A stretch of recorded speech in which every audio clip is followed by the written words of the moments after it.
включи в нашата контратака. Но пък сега да видим дали ще може да реши матча Димитър Бербатов и го прави. Прави го по възможно най-добрия начин в 37-та минута на матча. Можем да кажем, че Пламен Марков все пак е търпелив човек, прозорлив човек на резервната скамейка.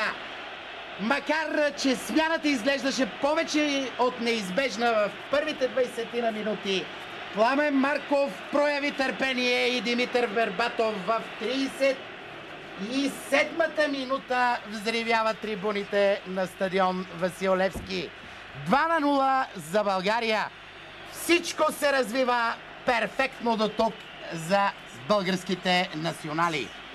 А това, което трябва да отбележим, е наистина 100% ефективност както в извеждащите пасове, така и в стрелбата срещу Стипе Плетикоса.